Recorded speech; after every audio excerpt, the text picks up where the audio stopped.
আসসালামু আলাইকুম এভরিওয়ান। এতিম ছেলের ভালোবাসা 24 নম্বর পার্ট। একটা মেয়ে কণ্ঠে বলল, আপনি কি অনিক বলছেন? আমি বললাম, আমি অনিক।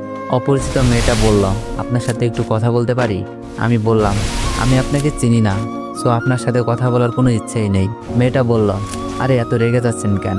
কখন বললাম আমি পরিচয় দিব না? আমি বললাম, তাহলে আগে আপনার পরিচয় দেন, তারপর কথা বলবো।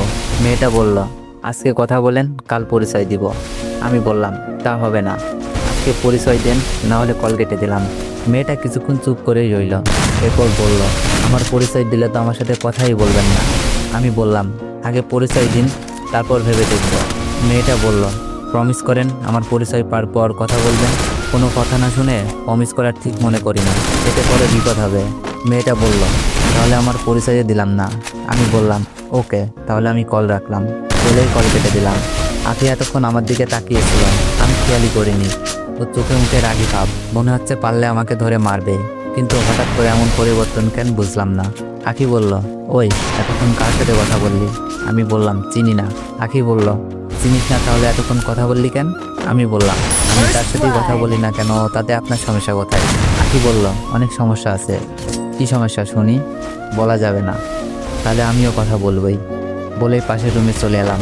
জানি যতক্ষণ থাকবো ততক্ষণ এমন ঝগড়া করবে। হুদায় ঝগড়া করার চেয়ে ঘুমানো ভালো। বিছানায় শুয়ে কখন ঘুমিয়ে গেছি নিজেও জানি না।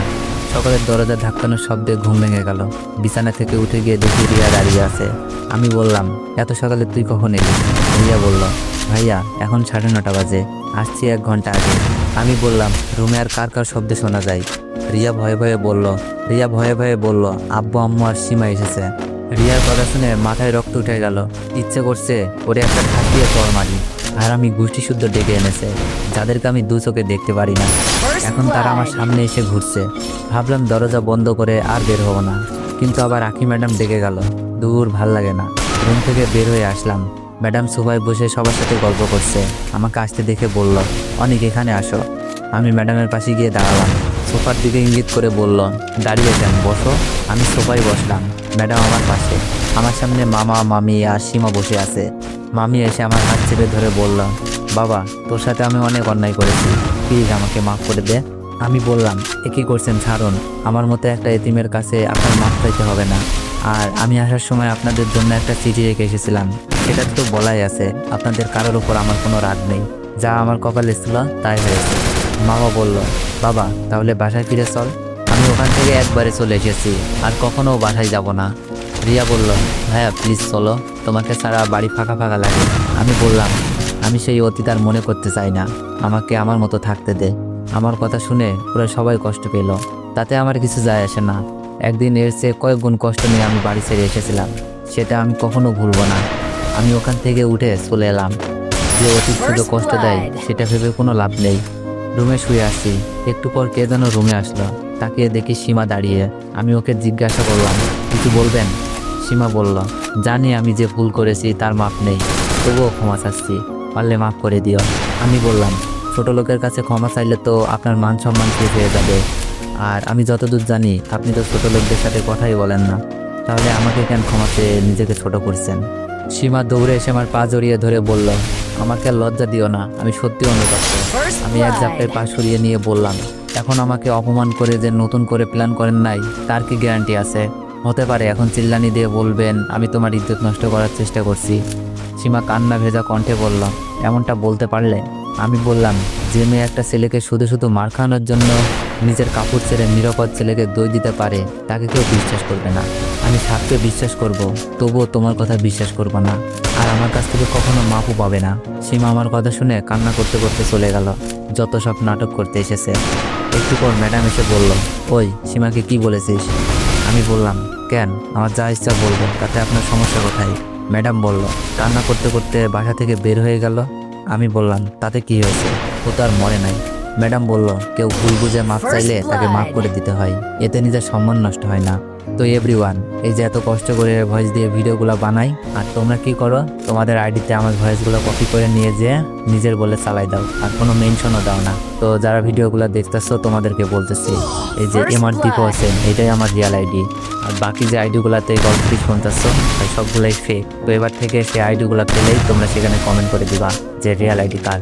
চলুন বেশি কথা না বলে গল্প ফিরে যা যাক। আমি বললাম, ও আমার সাথে যে আচরণ করেছে তা কখনো ভুলতে পারবো না, আর ওকে মাফ করা আমার পক্ষে সম্ভব না। ম্যাডাম বলল, আমি বলছি মাফ করে দাও। আমি বললাম, কাভি নাহি। ম্যাডাম বলল, ওরে মাফ না করলে নিজের মামা মামিকে তো মাফ করতে পারো, কারণ ওরা তোমাকে বড় করেছে, আর না হয় একটু ভুল করেছে, এজন্য ভুল বুঝে তোমার কাছে ক্ষমা চাইছে। আমি বললাম, ম্যাডাম আপনি কখনো আমার সিচুয়েশনে পড়েন নাই, তাই আমার অবস্থা বুঝবেন না, আর আমি ওনাদের অনেক আগেই মাফ করে দিছি। ম্যাডাম বলল, মাফ করলে কথা বলছো না কেন? আমি বললাম, আমার যখন ইচ্ছা হবে তখন বলবো, আর আপনার জ্ঞান দেওয়া হলে এখন যেতে পারেন। ম্যাডাম মন খারাপ করে চলে গেল। আমি উঠে রুমে পায়চারি করতে লাগলাম। কি করব, কথা বলবো কি, অনেক ভেবে কোনো উপায় পেলাম না। রুম থেকে বের হয়ে এসে দেখি মামা মামি এখনো আছে। মামা উঠে এসে আমাকে জড়িয়ে ধরে কান্না করতে লাগলো। আমি কান্না দেখে নিজেকে আটকে রাখতে পারলাম না। মামার কান্না দেখে ভাবতে লাগলাম, আসলে মামার তো কোনো দোষ নেই, সীমার কথাই ভুল বুঝে সে আমাকে মেরেছে। মামার সাথে তো কথা বলাই যায়। মামার সাথে কিছুক্ষণ কথা বললাম। মামি দূর থেকে এসব দেখছে, হয়তো মামিও চাচ্ছে আমার সাথে কথা বলতে, কিন্তু এত সহজে আমি কথা বলবো না। মামা বলল, বাবা তাহলে আমাদের বাসায় চল। আমি বললাম, মামা আমার অফিসে অনেক কাজ আছে, এখন ম্যাডাম যদি অনুমতি দেয় তাহলে যেতে পারি। মামা আঁখি ম্যাডামের সাথে কথা বলল। ম্যাডাম বলল, 2 দিন থাকা যাবে, এর বেশি না, অফিসে অনেক কাজ পড়ে আছে। কিছুক্ষণ পর ব্যাগ নিয়ে মামার বাসায় চলে আসলাম, সাথে আঁখিকেও নিয়ে এসেছি। মামার বাসায় এসে দেখি সীমা সোফায় বসে টিভি দেখছে। ওরে দেখেই মেজাজটা বিগড়ে গেল। আসার আগে আপত্তার কথা মনেই ছিল না, মনে হলে আসতামই না। মামাকে বললাম, কোন রুমে যাব? মামা বলল, তোর রুম যেটা সেটা তো অমনি আছে। আমি বললাম, আর ম্যাডাম আমার পাশের রুমটাই থাকবে। মামা বলল, কিন্তু ওই রুমে তো সীমা থাকে। সীমা বলল, খালো আমি রিয়ার সাথে থাকবো, ওই রুমে আঁকি ম্যাডাম থাকবে, বলে উঠে গেল।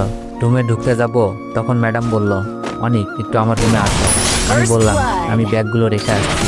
ব্যাগগুলো রুমে রেখে এসে ম্যাডামের রুমে আসলাম। ম্যাডাম তখন ড্রেস চেঞ্জ করায় ব্যস্ত। হুট করে রুমে কে আসলো দেখার জন্য ম্যাডাম ঘুরে তাকালো।